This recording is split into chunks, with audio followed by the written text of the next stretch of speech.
Hello, everybody. Today is Wednesday, September 7th, 2022. This is video number 30 in my series, Our Courts Are a Joke.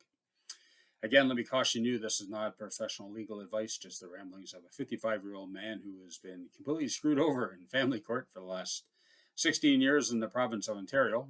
And I'm doing something about it. And what that is going to fight this to everything, with everything I have to the bitter end, and hopefully make some changes.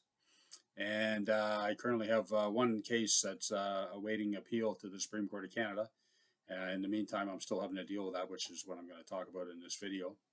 And I also have my first divorce case, which is also I need to get a motion into the Supreme Court of Canada. Now, I need to really get some political action as well. I can be reached at ourcourtsareajoke@gmail.com. So please watch this video, watch all my videos, like my videos, subscribe to my channel. I'm not making any money off of this. I'm just trying to effect some change, and spread it around. Anyone that maybe either possibly going to family court or is currently involved with it.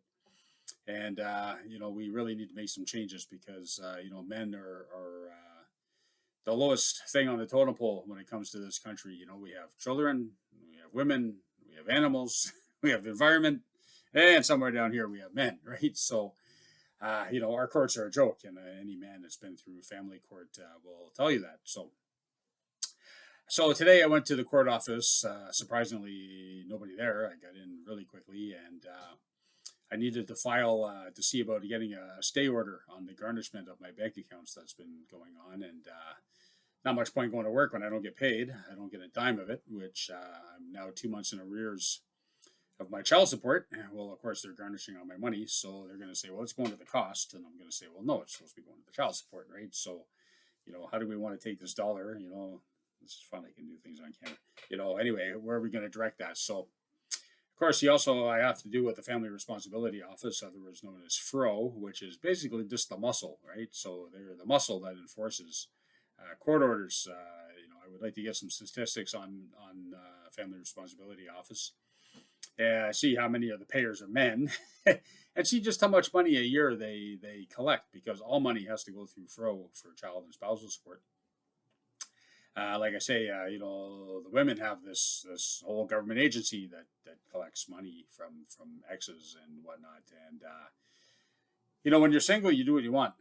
When you get married, you can still kind of do what you want. But once you go into the family court system, they tell you, where you got to work, how much you have to work, how much money you have to make, and how much you're going to pay to your kids and your spouse, and blah blah blah. So you've basically lost all your rights, and which I think is absolutely ridiculous. And I read some stories. One guy wanted to take early retirement, and his ex took him to court. Oh, no, you can't lower your your child support. You got to keep working, whatever, right? Doesn't matter what you want to do with your life, right?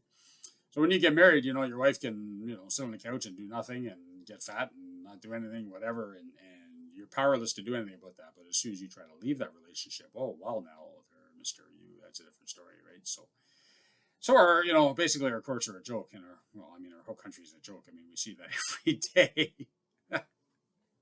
We see that every day. Our country is basically a joke, and as long as you can just steer clear of all that and just try to live your life and stay under the radar when it comes to anything government, or get yourself a good cushy government job if you can, right? Half the people work for the government, right? So yes, once you get into court, you are in big trouble. So anyway, getting back to our story of today. So I went to the court office. I got in there really quick, and I was going through. So now I went there today expecting to have to come back. Like I expected, I don't, 16 years ago when all this started, I got very upset when this wasn't right and that wasn't right, and they'd send me back to change it. Now I just go in there knowing, okay, this is the first of 5 visits for this one topic, right? So I talked to a number of different people. I went with my paperwork and I wanted to get it checked, and I ended up speaking with one of the guys that worked there, who was incredibly helpful and great to talk to. I would have loved to have sat down and had a coffee with him and shoot the breeze, and told me a lot of great stories and gave me a lot of good advice, right? And of course, he made it clear that he's, not giving me legal advice because they're not allowed to do that, right? So, I've actually found most of the staff in the court system are actually pretty good. They're very helpful. They see what a joke that they work in, and they try to help you navigate that. And, they're not supposed to give you legal advice, but, I found for them, I'm not going to name names, but, anyone out there that's watching this that works in the court system that's dealt with me, thank you. From the bottom of my heart, thank you. And I say I can't name all the names. They're the people in divisional court downtown Toronto have been very helpful. Like I say today, the court staff, I mean, I know them all by their first names. I've been there so long too, right? But a lot of very helpful people, especially when it's not crowded. So anyway, this guy gave me a lot of good advice and a lot of tips. And then anyway, I went to see the motion scheduling department. And again, it was somebody I talked to, and you can remember her name, but we quickly remembered each other's names, and we had a nice talk and spoke. And she said, "Well, I don't think you have to do a motion. I think you just have to file it, right?" So anyway, a lot of great advice today, a lot of help. Hopefully tomorrow, I have my kids at 4 though, when I work till 2:15 or 2:45, so it doesn't leave me a big window to try to get over to the court office. But if I can get some basics done tonight, tomorrow, and just get in some stuff, and today, I accept that, I make a lot of mistakes, and that's okay. Let's just learn and keep, accept that it's going to take me a few trips to get things in. So learn the system. That is very important. So if you are going to get married, oh my God, don't do that, right? Do not get married. There is nothing in that for you, right?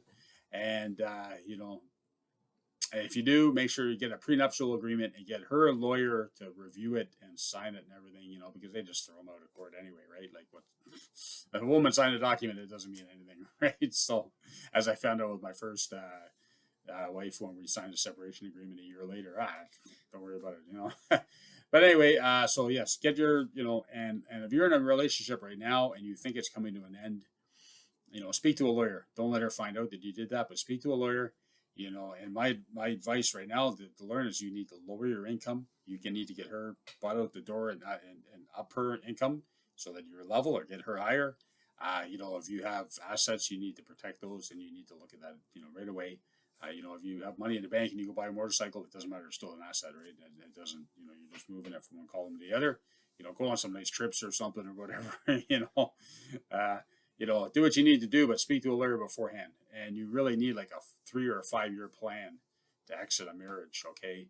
So if you're thinking of getting married, oh my God, don't go do some serious research and prepare yourself. Now, I'm not trying to be anti-woman here or anything. I understand history, women at one time didn't have a lot of rights, and, but the pendulum has just swung way too far. And even at that, I hear, women complain about lack of rights. Back in the day, we needed each other a lot more. Today, we don't need each other. I mean, a man can cook, clean, whatever, and really domestic chores are not very difficult. I mean, I do laundry. I don't even separate the whites and the darks, right? And I mean, nothing bad's happened yet, right? So, my grandmother used to be downstairs, with the machine. She had to feed the clothes through the ringer and feed it back out and all that. I mean, it was work, right? Today, you don't even need to push a vacuum. You buy these robotic ones that bounce off the walls and do everything, right? Women can work. And let's face it, most jobs today are pretty easy, sitting around a computer in an air-conditioned office, right? Back in the day, working in coal mines and whatnot, outdoor, outside the home work was hard manual labor. And so was working at home, right? And, we had our roles and everything, but, things have come to change. So, getting back to that, I work in the marine industry. 100 years ago, if a ship was sinking, the women and children got the seats on the lifeboats while the men drowned. So, women complained they didn't have rights back then. Well, the man dies 5 years, before the woman does average age, right? Why is that, right? So now luckily women are equaling us. They're dying as quick as we are. Hey, well, there you go. We're finally getting equality, right? Anyway, this video is starting to go on a bit too long. This is number 30 in my series. Our courts are a joke. Sorry, don't mind the fly buzzing around there. Please like my channel, subscribe, send me an email, especially if you've been before Madam Justice Conway or Justice Craft. Our courts are a joke at gmail.com. Thank you.